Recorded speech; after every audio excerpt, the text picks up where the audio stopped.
नमस्कार मित्रांनो, आज आपण नवीन चॅप्टरला सुरुवात करत आहोत. Respiration and circulation.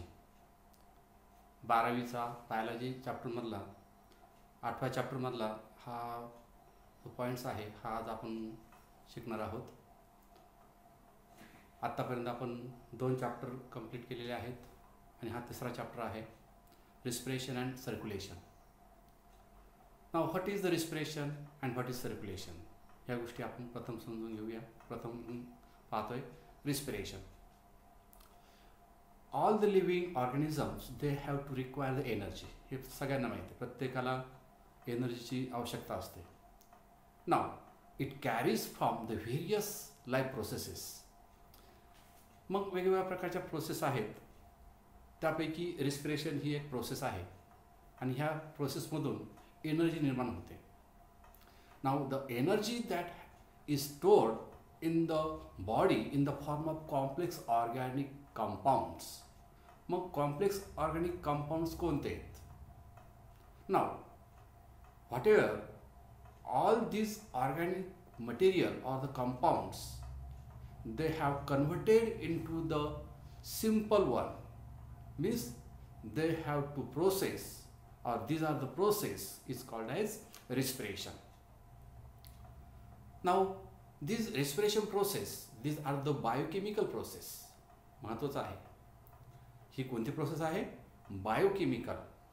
Bio means living, म्हणजे लिव्हिंग थिंग्समध्ये जे काही वेगवेगळ्या प्रकारचे जे केमिकल्स वापरले जातात म्हणून ते आपण बायोकेमिकल प्रोसेस म्हणतो. And the oxidation of the organic compounds these are orderly, these are from the energy. म्हणजे त्याच्यापासून काय तयार होतं? मग ATP तयार होतो. ATP म्हणजेच हा एनर्जी. मग हा ATP कसा तयार होतो? मग हा ATP तयार करण्यासाठी कशाची गरज असते? That is glucose. ग्लुकोज म्हणजे आपण जे फूड घेतो त्याच्यामध्ये ग्लुकोज असतं. म्हणजे C6H12O6 प्लस 6O2 म्हणजे काय? ऑक्सिजन. आपण ऑक्सिजन घेतो, फूड घेतो, बरोबर. And then they are converted into, मग त्याचं रूपांतर कशामध्ये होतं? का आपण बाहेर कोणती हवा सोडतो? Carbon dioxide. नाकावाटेची हवा सोडतो पण कार्बन डायऑक्साईड म्हणजे CO2 plus water. Water vapours हे आपण श्वसनाद्वारे बाहेर पडतो. आपण ज्यावेळेस हवा नाकावाटे आत घेतो आणि पुन्हा ज्यावेळेस ते बाहेर सोडतो, आपण जर हात असा केला तर आपल्या लक्षात येईल की त्यामध्ये काही वॉटर व्हेपर्स असतात. आणि आतमध्ये जे तयार होणारी जी गोष्ट असते त्याला म्हणतो आपण ATP. Means 38 ATP they have two forms. म्हणजे आपल्या शरीरामध्ये जर फूड आणि ऑक्सिजन जर गेला तर काय होतं? त्यामधून कार्बन डायऑक्साईड बाहेर पडतो, वॉटर व्हेपर्स तयार होतात आणि 38 ATP they are forms. Now these are the simple process. Now next, what about this the respiratory system. Now the respiratory exchange, these are the simple physical process. मग हे respiration ही प्लांटमध्ये होते, ॲनिमलमध्ये होते, दोन्ही ठिकाणी होते. Now it should be the large surface of area. त्याला काय लागतं? सरफेस एरिया लागतो. And they should be highly vascular and the permeable to allow the exchange of gases. की ज्या ठिकाणी काय होतात? गॅसेस एक्सचेंज होतात. गॅसेस एक्सचेंज होतात म्हणजे प्लांटमध्ये ऑक्सिजनही लागतो, कार्बन डायऑक्साईड लागतो. म्हणजे दिवसा प्लांट मटेरियल काय घेतात?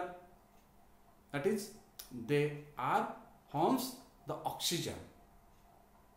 Now, the oxygen and carbon dioxide both are useful to the plant material, but in animals only they are carbon dioxide. They are thrown outside the body. CO2 हे बाहेर टाकतात आणि तेच तेच कार्बन डायऑक्साईड प्लांट घेतात आणि त्यापासून परत ऑक्सिजन निर्माण करतात.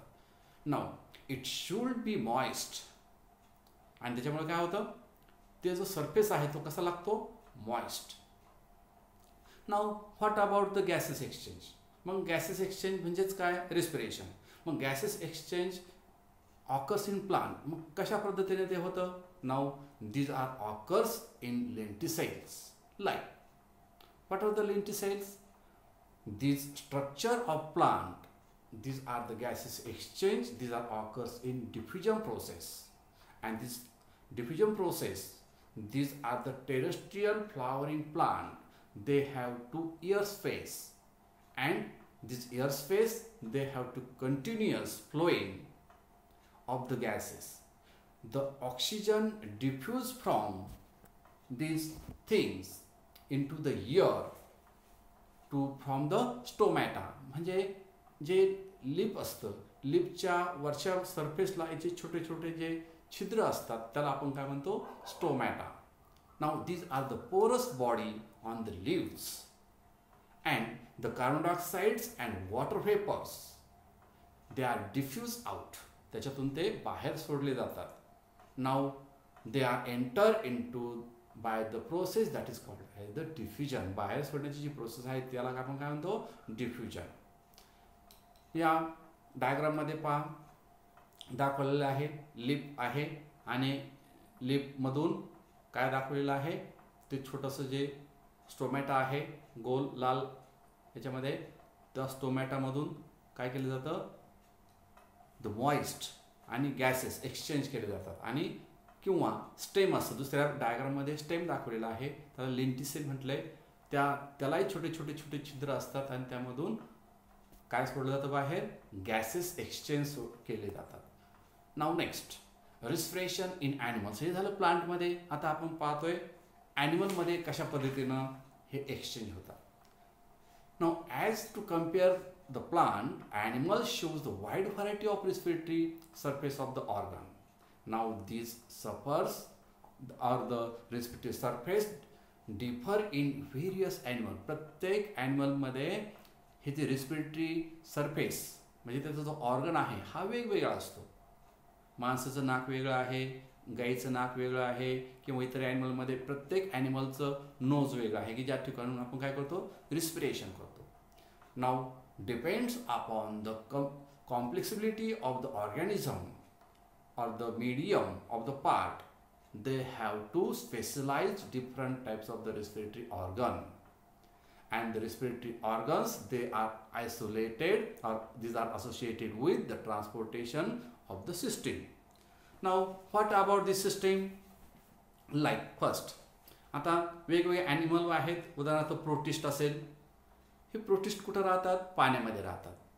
नाव this are aquatic in habitat and this shows the plasma membrane. म्हणजे अमिबा असेल किंवा स्पॉन्जेस असतील, यांच्या वरच्या बाजूला एक जे लेअर असते त्याला काय म्हणतो? Plasma membrane. आणि त्यापासून काय केलं जातं? हे गॅसेस एक्सचेंज केले जातात.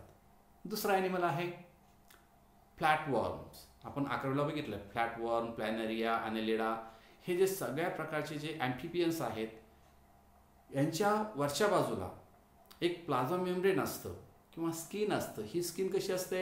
मॉइस्ट असते. उदाहरणार्थ फ्रॉग पहा, फ्रॉगच्या वरचा लेअर जो असतो कसा असतो? Moist. Means this are the semi aquatic. कसा असतो हा? सेमी ॲक्वॅटिक असतो. Then third that is the insect. तुम्ही इन्सेक्ट पाहिला असेल. इन्सेक्टमध्ये example flies, then mosquito, then cockroach. This are the insect. Now these are the terrestrial in habitat. हे कुठं असतात? हवेमध्ये असतात. म्हणून त्यांची जी बॉडी ऑर्गन आहे, वरचा सरफेस आहे, शरीराचा वरचा आवरण आहे, त्याच्यावरती काय असतात? स्पायरॅकल्स असतात किंवा ट्रॅकिया असते. Now these are useful for their respiration. म्हणजे ह्या ट्रॅकियाच्या साह्याने किंवा स्पायरॅकलच्या साह्याने ते काय करतात? रिस्पिरेशन करतात.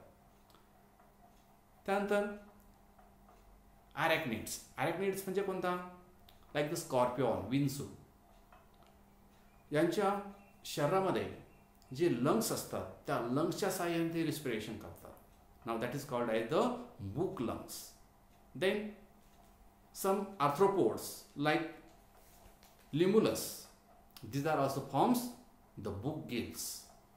Some amphibians like the salamanders, tadpole. What is the tadpole? Tadpole म्हणजे जो फ्रॉग आहे, फ्रॉगचं छोटंसं जे पिल्लू पाण्यामध्ये असतं त्याला आपण काय म्हणतो? Tadpole larva. हे पाण्यामध्ये असतात.